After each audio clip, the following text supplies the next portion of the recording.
Mari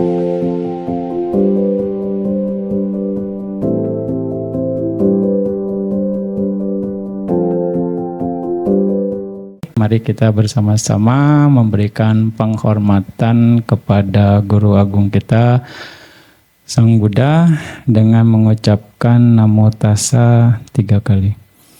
Namo Tassa Bhagavato Arahato Sama Sambuddhassa.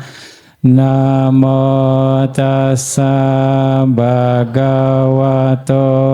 Arahato Sama Sambuddhassa. Namo Tassa Bhagavato Arahato Sama Sambuddhassa. Oke, sebentar.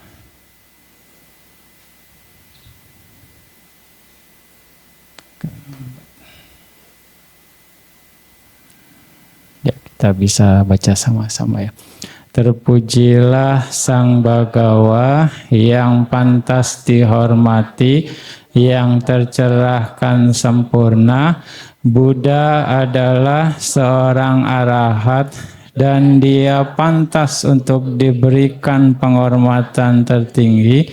Semua makhluk termasuk para dewa dan Brahma menghormati Buddha karena Buddha adalah yang terunggur, telah melenyapkan semua kekotoran batinnya yang menjadi tercerahkan sempurna atas usaha sendiri melalui perealisasian 4 kebenaran mulia.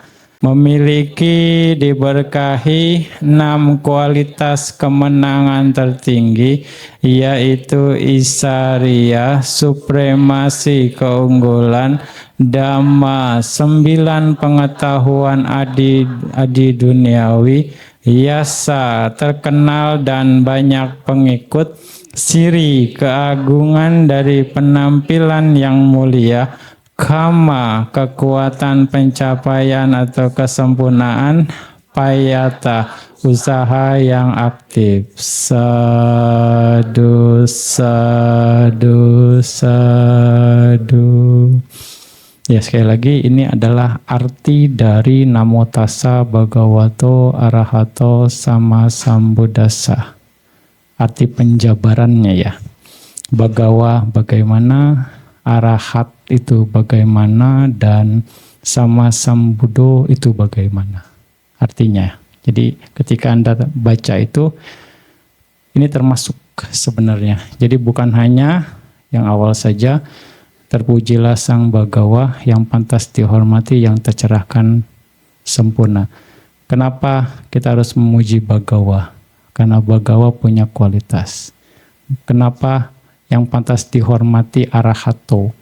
Karena arahato itu ada klasifikasinya.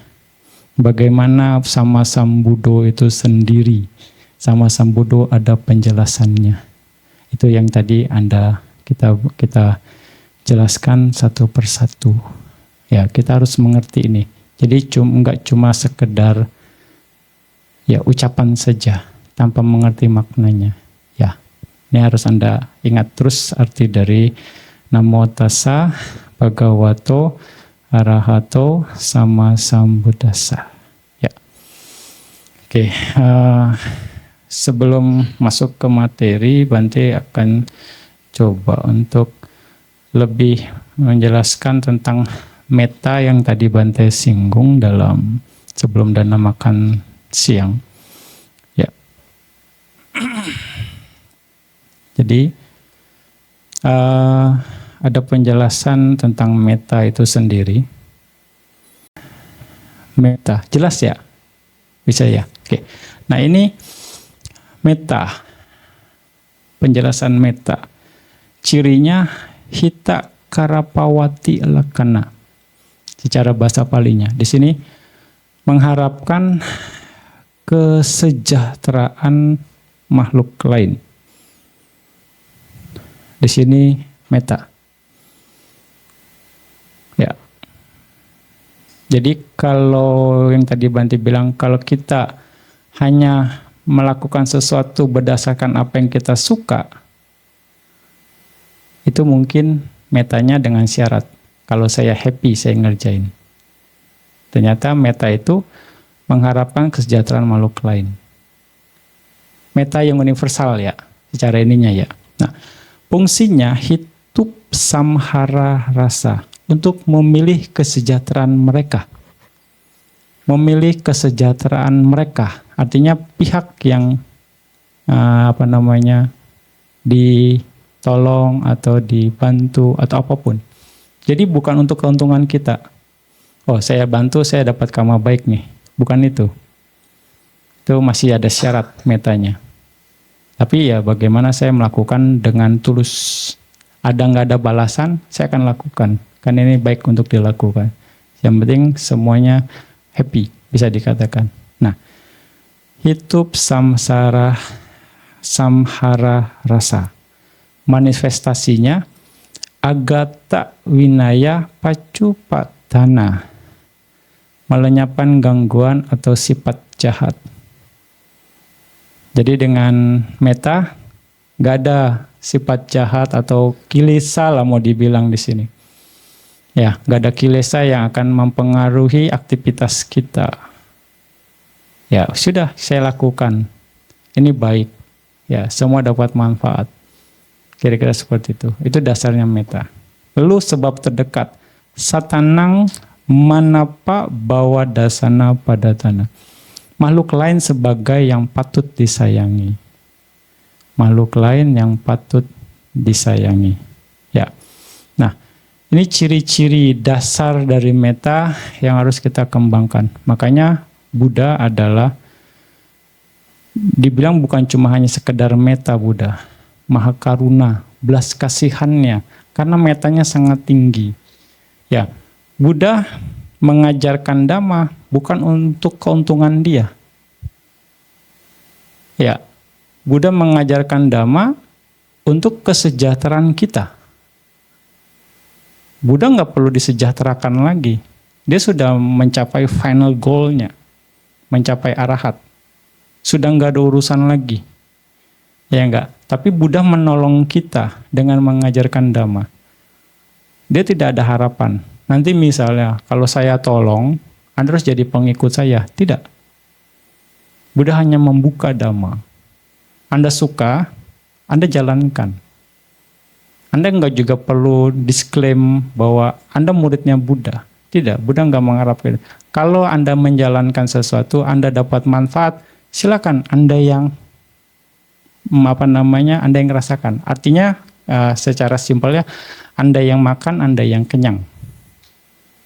Kira-kira gitu ya. Anda yang makan, Anda yang kenyang. Nah, itu cara Buddha. Makanya Buddha dikatakan sebagai dokter. Dia yang menganalisa penyakit, lalu dia tahu solusinya, menjelaskan bagaimana pencegahannya, lalu dikasih obatnya. Ya, dia diagnosa. Kasih obatnya, Anda mau makan, Anda sembuh. Anda nggak makan, ya Anda nggak akan sembuh dari penyakit Anda, karena diagnosanya tepat. Udah. Masalah sembuh atau enggak, Buddha juga tidak. Anda harus sembuh. Gitu. Harus makan, pasti sembuh. Enggak juga, silakan dimakan kalau Anda mau gitu. Tapi menjelaskan itu tanpa ya pokoknya gimana-gimana. Ini karena metanya, mengharapkan kesejahteraan makhluk lain. Ya. Dan meta ini beririsan atau nyambung dengan yang namanya parami. Dikatakan di sini parami. Nah, kalau Anda yang selalu bilang mau bikin parami, Anda juga harus mengerti arti parami itu sendiri ya.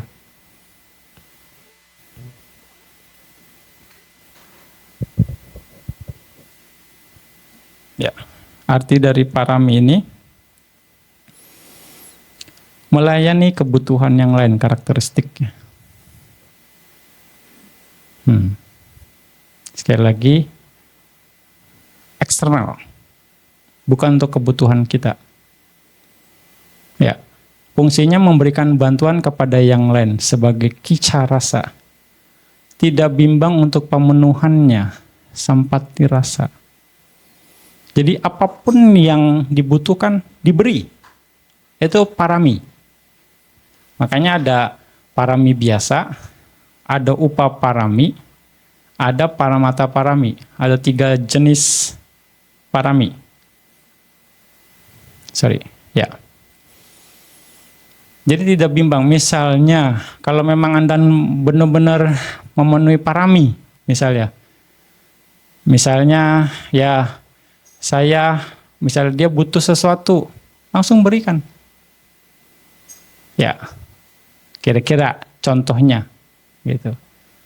Perlu ini, langsung kasih. Karena tidak bimbang untuk pemenuhannya. Maka parami biasa. Parami biasa yang sifatnya eksternal itu yang tidak berhubungan dengan diri sendiri. Termasuk istri, anak, barang, atau harta benda. Ada yang perlu, saya perlu istri Anda. Langsung kasih. Bisa. Ya, karena karakteristiknya tidak bimbang untuk pemenuhannya. Ya kan? Atau saya perlu anak Anda. Oke, siap. Nah, langsung. Itu baru parami biasa. Ya, termasuk barang atau harta benda. Parami. Kadang kan kita kasih jangan ya. Bisa nggak ya? Bagus nggak ya? Masih ada kondisi-kondisi itu kan. Nah, masih ada pertimbangan yang akhirnya secara kualitas. Nah itu.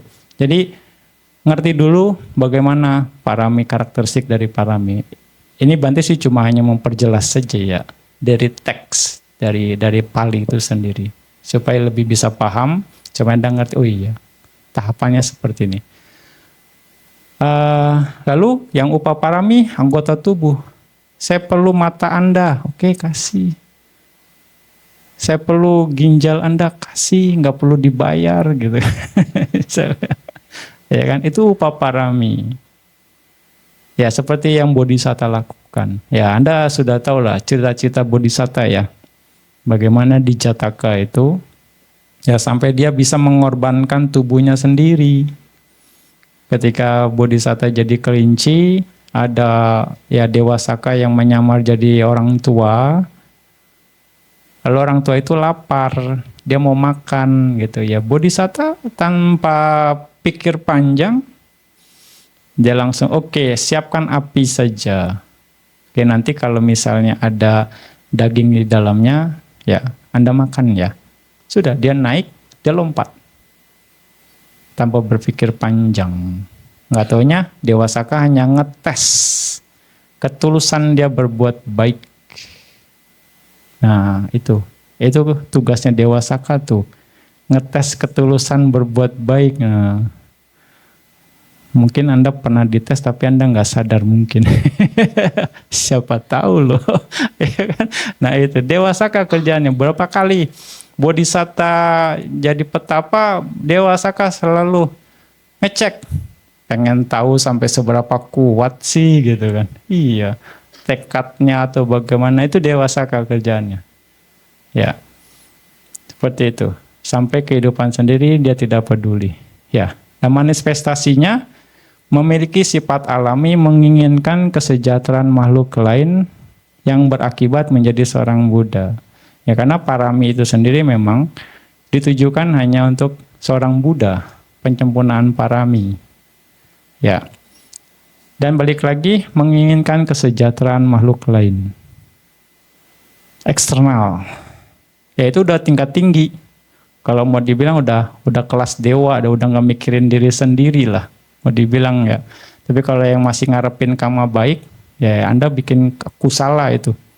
Kusala untuk manfaat diri sendiri ya, belum bentuk parami. Ya ini bedanya. Dan sebab terdekat adalah mahakaruna dan upaya kosalanyana, kemahiran dalam cara dan sarana. Nah di sini kita harus mahir dalam berbuat baik, karena dengan mahir dalam berbuat baik itu yang akan meningkatkan kualitas kebaikan kita. Itu. Ya, tapi nggak masalah, bertahap saja ya, bertahap, sesuaikan dengan situasi kita, sesuaikan dengan kondisi kita di situ. Makanya ya mulailah dari mana Anda berada, mulailah dari mana Anda berada. Kalau memang Anda nyamannya dengan kondisi Anda sekarang, ya sudah, bergerak dari sana, tapi akan semua punya akibat. Sekali lagi, kalau misalnya Anda mau hasil yang lebih baik, tapi dengan cara Anda yang sekarang, ya Anda jangan mengharap sesuatu yang terlalu tinggi, karena usahanya nggak sesuai. Bisa dikatakan seperti itu kan, logikanya. Kalau usaha Anda sesuai, ya hasilnya pun akan sesuai. Kira-kira begitu. Kualitas juga akan menentukan. Nah, bagaimana Anda menerjemahkan, sekali lagi tergantung Anda sendiri. Ya, masing-masing punya pendekatan, masing-masing punya kebijaksanaan. Bisa enggak? Sanggup enggak? Mau enggak? Mampu atau tidak? Nah itu. Ya, di sini pengertian. Bante hanya membuka secara penjelasan, pengertian, supaya Anda bisa lebih jelas, bisa membedakan mana kusala, mana parami. Ya, mana kusala, mana parami, perbedaannya itu sendiri. Ya, jelas ya di sini ya. Nah, metta yang universal akan beririsan dengan parami, karena sekali lagi di sini ininya melayani kebutuhan yang lain di bagian sininya, melayani kebutuhan yang lain, ya kan, memberikan bantuan kepada yang lain dan memiliki sifat alim menginginkan kesejahteraan makhluk lain. Nah ini manifestasi dari metta. Sekali lagi, metta yang universal akan bersinggungan, akan berhubungan dengan parami itu sendiri. Ya enggak? Cukup jelas ya? Bukan cukup jelas lagi, mudah-mudahan makin jelas. Sehingga kita jadi tahu arahnya. Kita tahu arahnya bagaimana kalau kita menyesuaikan dengan kondisi kita. Nah, Bante membandingkan ini. Nah, ini metta dan ini parami. Makin jelas. Ini mengharapkan kesejahteraan makhluk lain. Di sini juga menginginkan kesejahteraan makhluk lain. Ada irisannya. Memilih kesejahteraan mereka, melayani kebutuhan yang lain. Ya. Anda bisa pelajari ini dengan baik. Ya. Itu metta dan parami. Kira-kira ini. Nah, Buddha mengajarkan dasar kebaikan kita adalah metta. Metta yang universal. Tapi untuk bisa mencakup metta universal, ya kita harus punya metta sama diri sendiri. Ya, itu juga perlu dipertimbangkan. Kalau Anda nggak punya metta sama diri sendiri, bagaimana Anda mau menyebarkan metta untuk orang lain? Ya, metta untuk diri sendiri, lalu metta dengan lingkungan terdekat Anda.